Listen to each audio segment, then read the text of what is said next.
Hello viewers, good evening. ಇವತ್ತು ನಾವು ನಮ್ಮನೆ ದೇವಸ್ಥಾನಕ್ಕೆ ಕರ್ಕೊಂಡು ಹೋಗ್ತಾ ಇದ್ದೀವಿ, ಕುಟ್ಲು ಫ್ಯಾಮಿಲಿಯವ್ರನ್ನ. ನಂಗೆ ತುಂಬ ಹ್ಯಾಪಿ ಆಗಿದೆ ಅವ್ರ ಜೊತೆ ಹೋಗ್ತಾ ಇರೋದು. ಮೊದಲನೇ ಸತಿ ಕರ್ಕೊಂಡು ಹೋಗ್ತಾ ಇದ್ದೀವಿ. ನಮ್ಮದು ಇರೋದು ಇವಾಗ ಲಘುಮಾಂಬ ಎಣ್ಣೂರ ಹತ್ರ ಇದೆ. ಫಸ್ಟ್ ಅದು ನಮ್ಮ ಕುಲದೇವತೆ, ಅಮ್ಮನವ್ರಿಗೆ ನಮಸ್ಕಾರ ಮಾಡಿಕೊಂಡು ಇದು ಮಡ್ಲಕ್ಕೆಲ್ಲ ತೊಗೊಂಡಿರ್ತೀವಿ, ಅದೆಲ್ಲ ಕೊಟ್ಬಿಟ್ಟು ನಮಸ್ಕಾರ ಹಾಕ್ಕೊಂಡು ಆಮೇಲೆ ನಾವು ಕೋಗಿಲಲ್ಲಿ ಆಂಜನೇಯ ಸ್ವಾಮಿ ದೇವಸ್ಥಾನಕ್ಕೆ ಇವತ್ತು ಕರ್ಕೊಂಡು ಹೋಗ್ತಾ ಇದ್ದೀವಿ ನಿಮ್ಮನ್ನು. ಬನ್ನಿ, ಎಲ್ಲರೂ ಎಂಜಾಯ್ ಮಾಡಿ ದೇವರ ಆಶೀರ್ವಾದ ಪಡ್ಕೊಳ್ಳಿ.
सर्वमंगलमांगल्ये शिवे सर्वार्थसाधिके शरण्ये त्र्यंबके गौरी नारायणे नमोस्तुते। ओम सहकुटुम्बान क्षेमः स्थैर्यः विजये वीर्ये आयुष्याः यत्र आपोधनेदानः भगवं देवताभ्यो नमः। ओम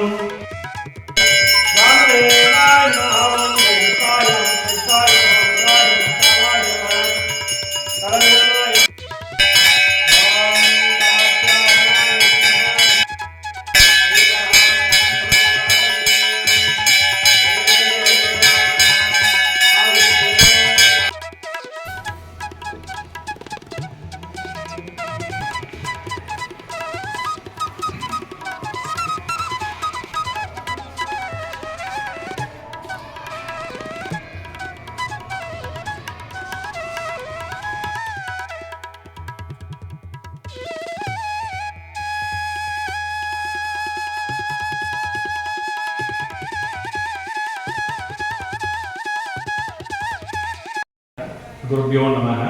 ಹರಿ ಓಂ. ಇದು ಹೆಣ್ಣೂರು ಗ್ರಾಮಸ್ಥದಲ್ಲಿ ಇರ್ತಕ್ಕಂಥ ಶ್ರೀ ಲಘುಮಾಂಬದೇವಿ ದೇವಸ್ಥಾನ ಹಾಗೆ ಅಂತ ಹೇಳಿ, ಇಲ್ಲಿ ಬೆಳ್ಳಿ ಗೋತ್ರದವರು, ಬಂಡದೇವರು ಹಾಗೂ ಹೊಸದೇವರು ಮಾಡ್ಕೊಂಡು ಹೋಗ್ತಿರ್ತಕ್ಕಂಥ ಒಂದು ಜಾಗ. ಇಲ್ಲೇನಾಗಿತ್ತು ಹಾಗೆ ಅಂತಂದರೆ, ಒಂದು ಶೆಡ್ ಇತ್ತು, ಹಸುಗಳು ಎಮ್ಮೆಗಳು ಎಲ್ಲ ಕಟ್ಟುವಂಥ ಜಾಗ ಆಗಿತ್ತು. ಆ ಜಾಗದಲ್ಲೇನೆ ಈ ತಾಯಿ ಒಂದು ಬಂಡೆ ಇತ್ತು. ಆ ಬಂಡೆಗೆ ಬಂದು ಇಲ್ಲಿ ಪೂಜೆ ಮಾಡ್ಕೊಂಡು ಎಲ್ಲ ಹೊಸದೇವರು ಬಂಡೆದೇವರು ಮಾಡ್ಕೊಂಡು ಹೋಗ್ತಾ ಇದ್ರು ಅಂತ ಒಂದು ಪದ್ಧತಿ ಇತ್ತು. ಹಾಗಾಗಿ ಏನು ಮಾಡಿದ್ರು, ಇಲ್ಲಿರ್ತಕ್ಕಂಥ ಗ್ರಾಮಸ್ಥರೆಲ್ಲ ಸೇರ್ಕೊಂಡು, ಬೆಳ್ಳಿ ಗೋತ್ರದವರೆಲ್ಲ ಸೇರ್ಕೊಂಡು ಇಲ್ಲೊಂದು ಲಘುಮಾಂಬ ದೇವಿಯ ಒಂದು ಪ್ರತಿಷ್ಠಾಪನೆಯನ್ನು ಮಾಡಿ, ವಿಶೇಷವಾಗಿ ಏನು ಆಗಿದೆ ಅಂತಂದರೆ ವಾರ್ಷಿಕೋತ್ಸವ, ಊರು ಜಾತ್ರೆ, ಹಾಗೆ ನವರಾತ್ರಿ ಇಲ್ಲಿ ವಿಶೇಷವಾಗಿ ನಡೆಯುತ್ತೆ. ಹಾಗಾಗಿ ಆ ತಾಯಿ ಇಲ್ಲಿ ನೆಲೆಸಿರೋದ್ರಿಂದ ಎಲ್ಲ ಭಕ್ತಾದಿಗಳಿಗೆ ಏನೇ ಸಂಕಷ್ಟ ಇದ್ದರೂ ಆ ತಾಯಿ ಇದುವರೆಗೂ ಇನ್ನು ಮುಂದಕ್ಕೂ ನೆರವೇರಿಸ್ಕೊಂಡು ಹೋಗ್ತಾಳೆ ಹಾಗೆ ಅಂತ ಹೇಳಿ, ಇಲ್ಲಿ ಪ್ರತಿದಿನ ಮಂಗಳವಾರ, ಶುಕ್ರವಾರ, ಅಮಾವಾಸ್ಯೆ, ಪೌರ್ಣಮಿ, ವಿಶೇಷ ಹಬ್ಬ ಹರಿದಿನಗಳಲ್ಲಿ ಇಲ್ಲಿ ವಿಶೇಷವಾಗಿ ಪೂಜೆ ಆಗುತ್ತೆ. ಹಾಗಾಗಿ ಭಕ್ತಾದಿಗಳು ಇಲ್ಲಿಗೆ ಬಂದು ಆ ತಾಯಿಯ ಒಂದು ದರ್ಶನವನ್ನು ಪಡೆದು ಆ ತಾಯಿಯ ಒಂದು ಪ್ರಸಾದವನ್ನು ತಗೊಂಡೋಗಬೇಕಾಗಿ ವಿನಂತಿ. ಇಷ್ಟು ಈ ದೇವಸ್ಥಾನದ ಒಂದು ಮಹತ್ವ. ವಿನೋದ್ ಭಟ್ ಅಂತ ಹೇಳಿ.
ಕಾಡು ಇದ್ದಂಗೆ ಇತ್ತು ಇದು ಮುಂಚೆ. ಆಮೇಲೆ ಗುಡ್ಡ ಎಲ್ಲ ದೊಡ್ಡ ಗುಡ್ಡ ಇತ್ತು. ಆಗ ಇಂಗ್ಲೋರು ಏನು ಮಾಡ್ತಾಯಿದ್ರು, ಆಗ ಗೊತ್ತಾಗ್ತಾ ಇರಲಿಲ್ಲ ಅವ್ರಿಗೆ ಏನೇನೈತೆ ಒಳಗಡೆ ಅಂತ. ಆಗ ಯಾರೋ ಬೇಟೆ ಆಡೋಕ್ಕೆ ಬಂದವರು ಒಳಗಡೆ ಬಂದುಬಿಟ್ಟು ಇಲ್ಲಿ ಒಳಗಡೆ ಬೇಟೆ ಆಡೋಕ್ಕೆ ಬಂದು ನೋಡಿದ್ದಾರೆ. ಚಿಕ್ಕದಾಗಿ ಒಂದು ಗುಡಿ ಇತ್ತು ಆಗ ಇದ್ದು. ಆಮೇಲೆ ಒಳಗಡೆ ನೋಡಿದ್ದಾರೆ, ಈ ಅಪ್ಪನ ಮೂರ್ತಿ ಕಾಣಿಸಿದ್ದಾರೆ. ಅದು ಕಲ್ಲು ಚಿಕ್ಕದಾಗಿತ್ತಂತೆ, ಈ ಅಪ್ಪನು ಕಾಣಿಸ್ತಾ ಇದೆ. ಯಾರಾದರೂ ಬಂದವರು ಆಮೇಲೆ ಬಂದು ಪೂಜೆ ಮಾಡ್ಕೊಂಡು ಹೋಗೋರು.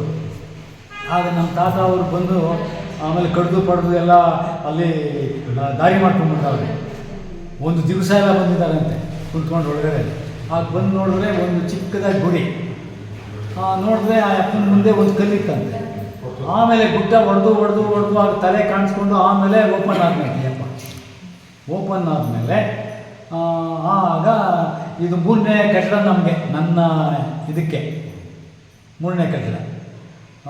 ಆಗ ಇದೆಲ್ಲ ಇಲ್ಲಿ ಊರು ಇರಲಿಲ್ಲ ಮುಂಚೆ, ಅಲ್ಲೊಂದು 2 ಮನೆ ಇತ್ತಂತೆ. ಆ ಕಡೆ ಮುನ್ಸ್ಮಾನೇ ಇತ್ತು, 2 ಮನೆ. ಆಮೇಲೆ ಇಲ್ಲಿ ಕೋಡಿಗಲ್ಲು ಅಂತ ಹೆಸರಿಟ್ರು. ಕೋಡಿಗಲ್ಲು ಅಂದರೆ ಯಪ್ಪಂದೆ. ಆಗ ಹೆಸರಿಟ್ಟ ಮೇಲೆ ಆಗ ಬರ್ತಾ ಪ್ರಬುದ್ಧಮಾನ ಆಯಿತು. ಇಷ್ಟಾಗಿದೆ. ನಿಮ್ಮ ಹೆಸರು? ನಿಮ್ಮ ಹೆಸರು? ನಾ ಶ್ರೀನಿವಾಸ ಮೂರ್ತಿ. ಈಗ ಒಕ್ಲೋರಾಗಿ ಬೆಳೆಸ್ಕೊಂಡ್ಬಿಟ್ಟ ದೊಡ್ಡದಾಗಿ ಎಲ್ಲ. ಆವಾಗ ಹಿಂದ್ಲವ್ರು ಹೇಳ್ತಾಯಿದ್ರು, ನಾವು ಬರೇರಿ ಸ್ವಾಮಿಗೆ ಬಂದು ಕಲ್ಲಿತ್ತು, ಇಷ್ಟು ಕಲ್ಲು, ಆ ಕಲ್ಲಿಗೆ ಪೂಜೆ ಮಾಡ್ಕೊಂಡು ಹೋಗ್ತಾ ಇದ್ವಿ ಅಂತ ಹೇಳ್ತಾಯಿದ್ರು. ಆಮೇಲೆ ನಮ್ಮ ಫೀಲ್ಡಿಗೆ ಅವಾಗೆ ದೇವಸ್ಥಾನ ಆಯಿತು ಚಿಕ್ಕದಾಗಿ. ತಿರುಗಿ ನೆಕ್ಸ್ಟ್ 2ನೇ ಸರ್ತಿ ಆಲ್ಟ್ರೇಷನ್ ಮಾಡಿದ್ರು. ಇದು 3ನೇ ಸರ್ತಿ ಆಗೋಯ್ತು ಲಾಸ್ಟ್. ಇವಾಗ ಈ ದೊಡ್ಡದಾಗಿ ಮಾಡಿದ್ದು 3ನೇ ನಿಮ್ಮ ನಮ್ಮ ಫೀಲ್ಡ್, ನಮ್ಮ ಫೀಲ್ಡ್. ಇನ್ನು ಏನು ಕೈಲಾಗಿಲ್ಲ ಯಾರು ಲೈಫ್ ಲಾಂಗ್ ಆಗ. ಥ್ಯಾಂಕ್ಸ್ ಹಾಗಾಗಿ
ಆಂಟಿ ಹೇಳಿ. ಇದು ಕೊಡಗಲಟ್ಟಿಯಿಂದ, ಇದು ನಮ್ಮ ಗಂಡನ ಮನೆ ಅವ್ರ ಕಡೆಯಿಂದ ಇದು ಅವ್ರ ಕುಲದೇವತೆ ಆಂಜನೇಯ ಸ್ವಾಮಿ, ಕೊಡಗಲಟ್ಟಿ ಆಂಜನೇಯ ಸ್ವಾಮಿ ವಿಶೇಷತೆ. ಇದು 7 ಶತಮಾನ 7 ಜನ್ರೇಷನ್ನಿಂದನೂ ಮಾಡ್ಕೊಂಬಂದಿದ್ದಾರೆ. ಮುಂಚೆ ಕಾಡಲ್ಲಿ ಒಂದು ಚಿಕ್ಕ ಉದ್ಭವ ಮೂರ್ತಿ ಇರ್ತಾಯಿತ್ತು, ಅದಕ್ಕೆ ಮಾಡ್ತಾಯಿದ್ರು. ಆಮೇಲೆ ಬಂಡೆಯಲ್ಲಿ ಉದ್ಭವ ಆಗಿರೋದು ಇದು. ಯಾರೇ ವಿಗ್ರಹ ಕೆತ್ತಿರೋ ಅಂಥದ್ದಲ್ಲ, ಬಂಡೆಯಲ್ಲೇ ಉದ್ಭವ ಆಗಿರೋದು. ನೀವು ನೋಡ್ಬೋದು ಒಳಗಡೆ ಕಣ್ಣು ಎಲ್ಲ. ಆಮೇಲೆ ಬೆಳ್ಳಿಲಿ ಇದು ಮಾಡಿದ್ದಾರೆ. ಇದಕ್ಕೆ ತುಂಬ ವಿಶೇಷತೆ ಇದೆ, ಪಾಸಿಟಿವ್ ವೈಬ್ಸ್ ಇದೆ ಇಲ್ಲಿ ಬಂದಾಗ. ನಾವು ಮದುವೆ ಆದಾಗಿಂದಲೂ ಪ್ರತಿ ವರ್ಷ ಶ್ರಾವಣದಲ್ಲಿ ಬಂದು ಪೂಜೆ ಮಾಡ್ಕೊಂಡು ಹೋಗ್ತೀವಿ. ಮತ್ತು ನಮ್ಮದು ಏನೇ ವಿಶೇಷ ಕಾರ್ಯಕ್ರಮಗಳು, ಇವಾಗ ಮದುವೆ ಮುಂಜಿ ಆ ಥರದ್ದೆಲ್ಲ ಇದ್ದಾಗಲೂ ನಾವು ಇಲ್ಲಿ ಬಂದು ದೇವರ ಆಶೀರ್ವಾದ ಪಡ್ಕೊಂಡೆ ಮುಂದೆ ಕೆಲಸ ಮಾಡ್ತೀವಿ.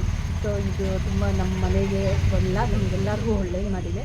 ಇವತ್ತು ವೀಕ್ಷಕರೆಲ್ಲ ಇಲ್ಲಿ ಬಂದು ನೋಡಿದ್ದೀರಲ್ಲ, ನೀವೆಲ್ಲ ಒಳ್ಳೇದು ಮಾಡ್ತಾರೆ ಅಂತ ನಾನು ಹೇಳ್ತೀನಿ. ತುಂಬ ಚೆನ್ನಾಗಿದೆ.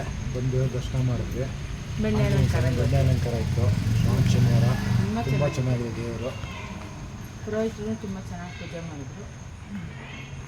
ಏನ್ಬಿಟ್ಟು ಅಣ್ಣಪ್ಪ ರೂಪ ಅವ್ರ ಮಗ, ಅವರು ಏರೋನಾಟಿಕಲ್ ಇಂಜಿನಿಯರು. ಅವರು ಸ್ವಲ್ಪ ಶೈ, ಕ್ಯಾಮ್ರಾ ಮುಂದೆ ಬರೋಕ್ಕೆ ಸ್ವಲ್ಪ ಶೈ, ಅದಕ್ಕೆ ಈಗಲೇ ಮುಖ ಜೋಡಿಸ್ತಾ ಇದ್ದಾರೆ. ಹಸ್ಬೆಂಡು ಅನ್ನಪ್ಪ ಅಂತ. ನಮಗೆ ಇದು ದೇವರ ಭಾಗ್ಯ ಸಿಕ್ಕಿರೋದು. ಸೊ ನಮ್ಮ ಕುಲದವರೆಲ್ಲ ಬಂದು ಇಲ್ಲೇ ಬರ್ತೀವಿ. ಬೆಳ್ಳಿಗರ ಗೋತ್ರದವರೆಲ್ಲರೂ ಇಲ್ಲೇ ಬಂದು ಪೂಜೆ ಮಾಡ್ಕೊಂಡು ಹೋಗ್ತೀವಿ. ಇವರಿಬ್ಬರಿಂದ ನಮಗೂ ನೋಡೋ ಭಾಗ್ಯ ಸಿಕ್ತು. ಇವರು ಇವತ್ತು ನಮ್ಮನ್ನ ಕರ್ಕೊಂಡ್ಬಂದಿರೋ ದೇವಸ್ಥಾನಕ್ಕೆ ತುಂಬ ಚೆನ್ನಾಗಿದೆ. ಇವ್ರು ಯಾವಾಗೂ ನಮಗೆ ದೇವಸ್ಥಾನನೇ ತೋರಿಸ್ತಾರೆ. ಇಲ್ಲೇ ಬಂದು ರಾತ್ರಿ ಏನು ಮಾಡಿದ್ದೀರಾ ಇವತ್ತು? ಮಾತಾಡ್ತಾ ಇದ್ದಾರೆ. ನಾವು ಇವತ್ತು ಕಾಯನ್ನ ಮಾಡ್ಕೊಂಡ್ಬಂದಿದ್ದೀವಿ, ಪ್ರಸಾದ ಅಂತ. ಕಾಯನ್ನ ಚಟ್ನಿ. ಯಾವಾಗೂ ಹೀಗೆ ಮಾಡ್ಕೊತೀರಾ ಅಥವಾ ನಾವು ಲೇಟ್ ಆದಾಗ ಮಾಡ್ಕೊಂಡು ಬಂದ್ಬಿಟ್ಟು ಇಲ್ಲೇ ಬರೋರ್ಗು ಹಂಚ್ಬಿಟ್ಟು ತಿಂತಾ ಇದ್ವಿ. ಇವತ್ತು ಸ್ವಲ್ಪ ಲೇಟ್ಗೆ ತುಂಬ ಲೇಟ್ ಆಗಿ ಹೋಗಿರೋದು, ಜನ ಎಲ್ಲ ಊಟಬಿಟ್ಟಿದ್ದಾರೆ, ಅದಕ್ಕೆ ನಾವೇ ಊಟ ಮಾಡ್ತಾ ಇದ್ದೀವಿ. ಓ ಇವತ್ತು ಹಂಗಟ್ಟೆ ದೊಡ್ಡವರು